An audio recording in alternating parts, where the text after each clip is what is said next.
नमस्कार, नादी टीवी में आपका बहुत स्वागत है और मैं हूं आपके साथ अनुपमा खोपरे। बुलेटिन की शुरुआत से पहले आपको सीधे ले चलते रायसेन, जहां पर मुख्यमंत्री डॉक्टर मोहन यादव चुनावी सभा को संबोधित करने मौजूद हैं। उनके साथ में पूर्व मुख्यमंत्री शिवराज सिंह चौहान भी मौजूद हैं।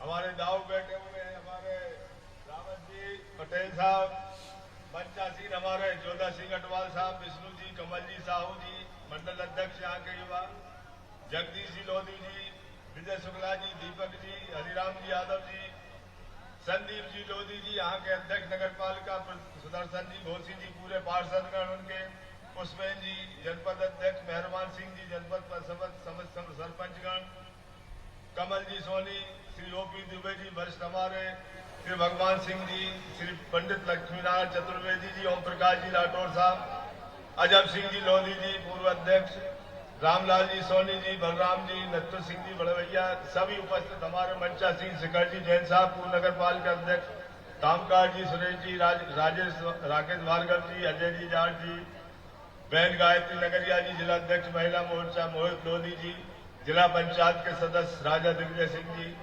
यादव, जिला पंचायत अध्यक्ष हरि साहू, मीडिया प्रभारी जितेंद्र जी तोमर, नगर मंडल प्रभारी संतोष जी राय, ओबीसी वर्ग के अध्यक्ष रामादास जी चौरसिया, वह राजकुमारी जी सहित सम्मानी मंच जो बैठा हुआ है और उपस्थित सभी हमारे सामने विराजमान बुजुर्ग मीडिया के मित्रों, और आज जो पार्टी में विशेष रूप में कृपा करके आप हमें आशीर्वाद देने आए, सभी को मैं प्रणाम करता हूं, नमस्कार करता हूं।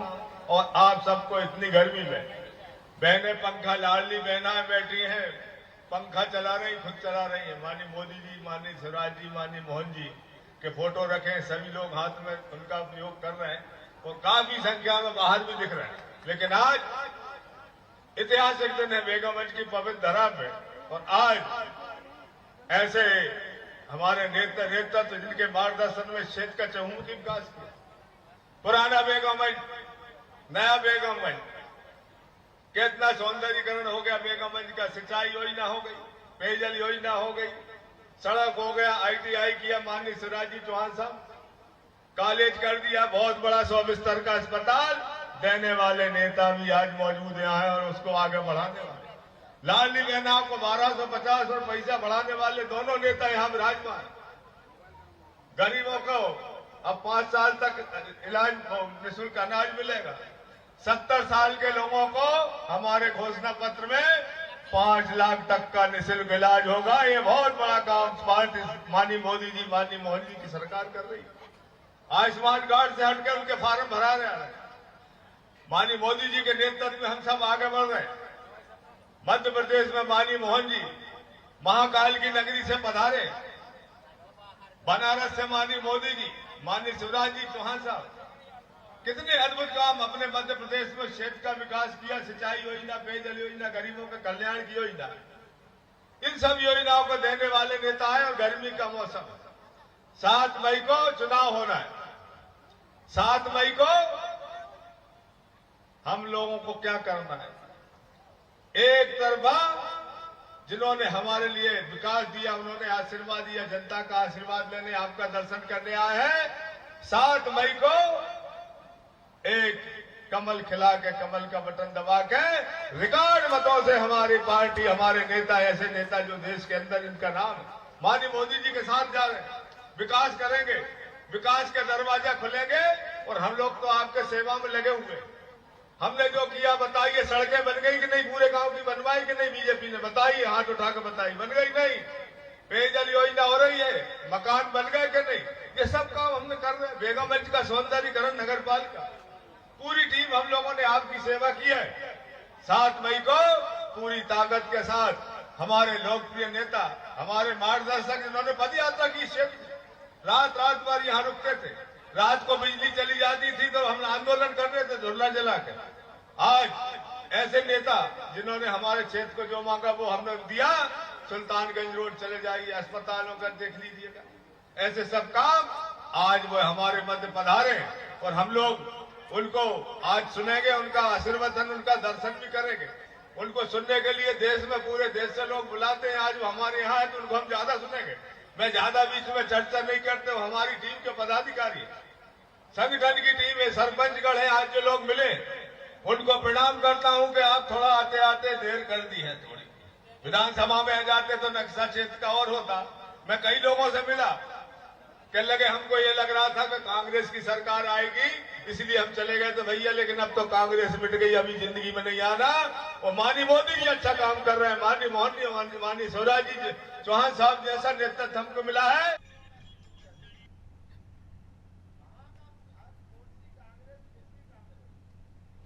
ऐसी बूढ़ी कांग्रेस कि जिसका घर सब लूट के ले जाए उनको सूझ नहीं पड़ रही। आप बताओ 29 लोकसभा सीट हमारे यहाँ है। पहले मंच के लिए जोरदार ताली बजाओ, रामपाल जी से लेके सारे मंच के लिए। और उनके कर्म भी कैसे, भाई साहब ने बहुत अच्छे गिना है, एक एक करके सारे कर्म गिना है। आप कहीं कोई कल्पना कर सकता है क्या इसका? क्या हम ये वोट मांग रहे हैं तो माननीय शिवराज सिंह जी के माध्यम से नरेंद्र मोदी जी के लिए मांग रहे हैं। आप बताओ, आप में से किस किस को कोविड के टीके लगे? कोरोना के हाथ खड़े करके बताना, इधर भी बताना, आप में से बताना। कोई एक आदमी मिलेगा जो बिना टीका लगाए जिंदा है। अपनी जान बचाने के लिए जैसे हनुमान जी संजीवनी पहाड़ उठा के लाए लखनलाल के लिए, है ना सबको मालूम, भगवान राम लक्ष्मण के टाइम। तो ऐसी जान बचा करके राम राज्य तो उसके बाद ही आया ना। तो भगवान की दया से आज हमने हनुमान जी को तो नहीं देखा, लेकिन हनुमान भक्त नरेंद्र मोदी को देखा। जोरदार ताली बजाओ नरेंद्र मोदी जी के, जिनके कारण से पूरे देश की जान बची। और गरीब आदमी के लिए फ्री राशन, कोई पैसा नहीं लग रहा। लग रहा क्या किसी को? जो गरीब आदमी है सबको राशन, जिसके घर में चूल्हा नहीं जलता था। इतना उदार व्यक्तित्व। और मजे की बात, इतने प्रकार से जनता की सेवा करते हैं। और ये तथाकथित लोग और कांग्रेस के नेता, सही कहा कि जिसकी बुद्धि चली जाती है वो वाकई नेतृत्व करने लायक बचता भी नहीं। कैसे एक के बाद एक माहौल बना रहे हैं। हमने तो कभी सोचा ही नहीं था कि कोई इस टाइप से बात करेगा। क्या कह रहे हैं? एक कांग्रेस की नेत्री कह रही है मंगलसूत्र का योगी और मोदी से क्या लेने देना है। अच्छा भैया, योगी जी से मंगलसूत्र का लेने देना नहीं है।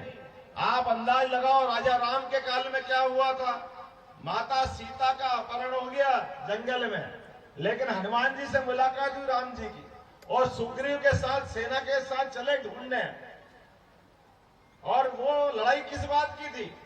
केवल सीता माता के मंगलसूत्र की तो लड़ाई थी, राम और सीता की जोड़ी मिलाने की लड़ाई थी, ठीक है नहीं थी? और अब राम भक्त हनुमान ने मंगलसूत्र के कारण से लंका लांग करके हनुमान जी ने लंका जला के बताया कि बहन बेटी की इज्जत क्या होती है, हम उस संस्कृति के सम्मान। ये भगवान राम की जय जयकार ऐसे ही नहीं करते, लेकिन ये मजाक बनाते हैं। क्या रे वाह, कौन से मोदी क्या कर रहे हैं, क्या नहीं कर रहे हैं। अरे खुली आंखों से देखो तो दिख जाएगा। आप देखोगे नहीं तो क्या बचेगा?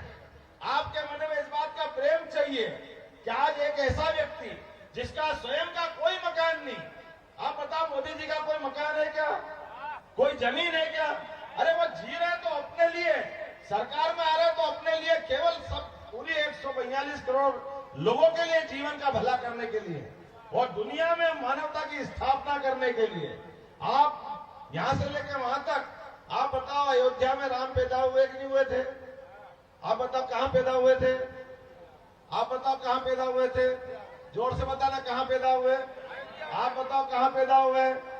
आप बताओ कहां पैदा हुए? आप सबको मालूम कि अयोध्या में भगवान राम पैदा हुए, और नहीं मालूम तो केवल कांग्रेस वालों को मालूम नहीं कि कहां पैदा हुए। बताओ कैसे दुर्भाग्य, इनको नहीं मालूम है। बोलो जय जय सिया राम। और 70 साल तक भगवान राम के मंदिर में रोज लंके लगाते रहिए, 1 बार 2 बार 3 बार, लेकिन पहला वोट दिया आपने नरेंद्र मोदी जी को देश में आतंकवाद समाप्त करने के लिए, देश में सुशासन करने के लिए। और ये हमारे लिए सौभाग्य की बात है कि लगातार सीमाओं पे जिस ढंग से आक्रमण होते थे, हमारे सैनिकों के सर काट ले जाते थे, लेकिन मनमोहन सिंह सरकार वही जो 55-70 साल से कहते आए थे हम क्या करें, इसमें पाकिस्तान का हाथ है, पाकिस्तान से हो रहा है, पाकिस्तान से हो रहा है। जैसे ही नरेंद्र मोदी जी की सरकार बनी और नरेंद्र मोदी जी की सरकार बनने के बाद बालाकोट की घटना भी हमारे सोए सैनिकों पे वार हुआ, और जैसे 16 सैनिकों पे वार हुआ, नरेंद्र मोदी 56 इंच वाले सबके बीच आए और उन्होंने कहा कि पाकिस्तान को बहुत बड़ी कीमत चुकाना पड़ेगी। और पहली बार ऐसा हुआ है कि देश का प्रधानमंत्री जो बोलता है वो करके दिखाता है। हमने सबने देखा डंके की चोट पाकिस्तान को घर में घुस के एक बार नहीं 2-2 बार मार के दिखाया कि नहीं दिखाया। ये होता है 56 इंच के सीने वाला और लोकतंत्र को गौरवान्वित करने वाला नेता। आज के इस दौर में पहला वोट हमने देश की सुरक्षा के लिए मांगा, दूसरा वोट हमने कोविड से सबकी जान बची और 5 साल से कम समय में भगवान राम को लेके पहले कांग्रेस का कहते राम मंदिर क्या बनेगा, हिंदू मुसलमान में दंगा हो जाएगा, आग लग जाएगी, जाने क्या क्या हो जाएगा। क्या बिगड़ा, कुछ हुआ क्या? 5 साल के अंदर दूसरी बार वोट दिया, धारा 370 हटी, जोरदार ताली बजाओ, धारा 370 हटी। 40,000 निरपराध लोग मारे गए, 30,000 मंगलसूत्र लूटे गए। मंगलसूत्र कांग्रेस वालों को याद रखो, किसी का एक सुहाग उजड़ता है, वहां 30,000 निरपराध लोग मारे गए। कुल 40,000 लोग सब मिला के, महिला बहन पुरुष सब मिला के मारे गए। ये सारा पाप किसके माथे है? सारा पाप कांग्रेस के माथे है। लेकिन कांग्रेस को फर्क नहीं पड़ता। और राम मंदिर का मामला इतना उलझा सुलझा मामला, 5 साल के अंदर सुप्रीम कोर्ट से फैसला भी आया, ढंग से पैरवी कराई तो जोरदार तालियां सुप्रीम कोर्ट के लिए।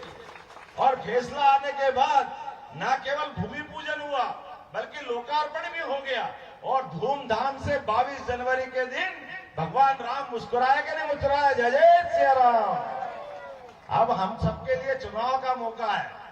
जब भगवान राम के कारण से अयोध्या में आनंद आया, भगवान राम मुस्कुरा रहे हैं, बनारस में विश्वनाथ धाम मुस्कुरा रहे हैं, शिवराज जी भाई साहब यहाँ आए और मेरी विधानसभा